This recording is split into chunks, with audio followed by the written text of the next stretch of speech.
Reformasi Angkatan Bersenjata Indonesia, mengharuskan Indonesia mengurangi ketergantungan pada pemasok senjata asing. Indonesia memetik pelajaran dari embargo AS, yang melumpuhkan hampir seluruh jet tempurnya, akibat insiden Timor Timur di masa lalu. Itu sebabnya Indonesia juga membeli jet Su-27 dan 30 dari Rusia. Selama operasi keamanan militer di Aceh, untuk mengusir separatis GAM pada tahun 2004, Inggris mengirimkan surat resmi kepada pemerintah Indonesia, memberitahu Angkatan Darat Indonesia, untuk tidak menggunakan jet Hawk 200 untuk melawan separatis. Tak berhenti sampai di situ, Inggris juga keberatan ketika tentara Indonesia, mengerahkan tank ringan Scorpion di Aceh. Jet Hawk 209 Indonesia, dibeli dari Inggris sekitar tahun 1997. Namun, Amerika dan Eropa tidak melakukan hal yang sama terhadap Filipina, saat krisis Marawi terjadi pada tahun 2017. Kita bisa melihat bagaimana Filipina menggunakan pesawat OV-10 mereka, untuk mengebom kota-kota tersebut, dan tidak ada keberatan sama sekali dari AS. Bagi pemerintah Indonesia, beberapa kekuatan asing tampaknya, tidak ingin Indonesia memiliki kekuatan militer yang kuat, khususnya angkatan udara yang kuat. Beberapa negara tetangga juga memprotes keras ketika TNI AU, meningkatkan patroli udaranya, dan kerap menjatuhkan paksa pesawat dari negara-negara tersebut, yang memasuki wilayah udara Indonesia secara ilegal. Proyek KF-21 masih panjang bagi TNI AU, namun upaya penguatan kemampuan TNI AU tidak bisa ditunda lagi, meski harus mengeluarkan banyak biaya. Mengandalkan terlalu banyak pada satu pemasok asing untuk memasok jet tempur, hanya akan menempatkan Indonesia pada situasi yang sulit pada akhirnya. Sebab kita tahu bersama, politik datang bersamaan dengan pembelian peralatan militer, khususnya jet tempur. Karena dalam jangka panjang, akan jauh lebih baik bagi suatu negara, untuk membangun jet tempurnya sendiri, apalagi Indonesia memiliki industri pesawat terbang yang berdedikasi dan berpengalaman, tidak seperti Singapura, Vietnam, Thailand dan Malaysia.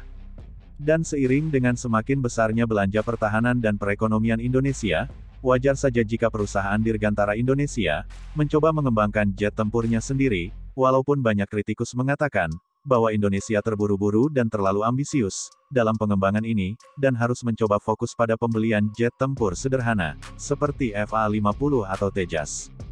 Amerika Serikat sendiri, tidak pernah menjual barang-barang militer kelas atas ke Indonesia, karena Indonesia bukan sekutu dekat AS seperti Singapura atau Australia. Jadi AS tidak mungkin menjual jet F-18 ke Indonesia karena alasan yang sama. Selain itu, ada dua negara yang selalu melobi pemerintah AS untuk tidak menjual jet tempur modern, atau barang militer berteknologi tinggi lainnya ke Indonesia, yaitu Australia dan Singapura. Khususnya Australia, pemerintahnya tidak ingin jika Indonesia memiliki jet tempur seperti F-18, yang juga mereka operasikan saat ini. Pemerintah Australia selalu memastikan Indonesia, hanya mengoperasikan jet tempur yang kemampuannya kurang dari yang mereka miliki. Jika mengikuti pemberitaan, Australia mengajukan keluhan serius kepada AS, ketika Indonesia menandatangani kesepakatan pengadaan sejumlah jet Sukhoi Su-35 dari Rusia. Faktor lainnya, jika Indonesia membeli jet F-18 dari AS, maka jet tersebut akan menjadi versi standar atau versi downgrade, dan Indonesia tidak diperbolehkan untuk mengupgrade jet tersebut. Lihat apa yang terjadi pada jet F-18 yang dioperasikan oleh Angkatan Udara Malaysia. Dilaporkan bahwa Malaysia bahkan tidak diperbolehkan membeli rudal, untuk melengkapi jet tersebut oleh Kongres AS, dan Malaysia hanya mengoperasikan kurang dari 10 jet F-18. Alasan Indonesia kini mengoperasikan jet tempur Rusia, karena dulu Amerika melakukan embargo terhadap Indonesia, yang menyebabkan seluruh armada jet F-16-nya dilarang terbang. Kedepannya, pemerintah Indonesia tidak ingin kejadian serupa terulang kembali. F-16 dan FA-18 Hornet, alias model AD, adalah pesawat dengan tingkat teknologi yang sama. Ketika Indonesia pertama kali membeli F-16 pada tahun 1980-an, Indonesia bergabung dengan 27 negara lain di dunia, yang mengadopsi tipe tersebut. F-18 hanya diadopsi oleh 8 negara. Ia hanyalah petarung paling populer di akhir abad ke-20, dan awal abad ke-21. Masuk akal karena operator F-16 yang ada di Indonesia, akan membeli F-16 tambahan yang lebih modern, untuk memenuhi kebutuhan perluasan dan penggantian armada. Hal ini memanfaatkan keahlian percontohan, program pelatihan, keahlian pemelihara dan fasilitas pemeliharaan, dan lain-lain. Pertimbangan biaya ini penting, karena Indonesia telah menunjukkan kesulitan dalam mendanai program pertahanan baru.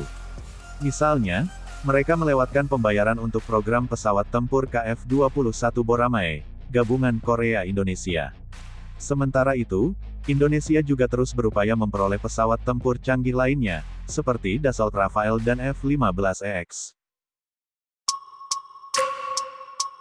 Salah satu penasihat atau model terdekat, yang diperhatikan oleh Indonesia, dan banyak negara Asia Tenggara lainnya, yang bersekutu dengan NATO adalah Angkatan Udara Israel. Kita tahu Thailand dan Singapura juga meniru mereka. F-16 adalah pesawat tempur respon cepat, yang sebagian besar bersifat defensif dengan beberapa kemampuan multiperan. Sebagai pesawat tempur, ia dapat mengisi peran pencegat secara wajar dan pada saat yang sama, ia juga dapat berduel dengan kemampuan manuvernya yang unggul, yang merupakan karakteristik yang tertanam dalam desainnya. Pesawat ini serbaguna, dan memenuhi semua kebutuhan angkatan udara yang layak dan kompeten. F-16A juga memiliki kecepatan Mach 2, dan memiliki bentuk yang lebih kokoh, mampu menangani 9+G, sehingga badan pesawatnya bertahan lebih lama, dibandingkan kebanyakan jet tempur lainnya. Indonesia, sebagai negara dengan anggaran pertahanan terbatas, tanpa ada musuh yang bisa menyerang, atau ingin berpartisipasi dalam konflik jarak jauh, pilihlah F-16. Indonesia adalah negara proksi, seperti Korea Selatan atau Jepang. Keduanya juga memilih F-16, dan varian turunannya seperti Mitsubishi F-2, dalam skenario Perang AS. Pelaku kejahatannya bisa jadi Rusia, Tiongkok, atau India. Zona yang dilindungi jelas adalah Australia. Ketika kita sedang dikuasai oleh pesawat tempur musuh, F-16 akan memberikan skenario respons cepat terbaik, seperti yang telah ditunjukkan oleh Angkatan Udara Israel. Australia sebagai semacam kapal induk berbasis darat, akan meluncurkan Hornet mereka, untuk menyerang pasukan penyerang, sekaligus mendukung Angkatan Udara Indonesia melawan pesawat tempur musuh. Maka dari itu, Indonesia tidak akan meninggalkan kesepakatan ini, dalam proyek KF-21, karena tidak ada pilihan yang lebih baik dalam hal harga, kemampuan, dan kebijakan penggunaan independen secara global pada kisaran harga ini. Selain itu, Indonesia juga mengambil pelajaran dari negara-negara tetangganya, bahwa kendali penuh atas kemampuan pertahanan dan kemajuan teknologi, adalah kunci untuk menjamin kebebasan strategis dalam kerangka keamanan global ini.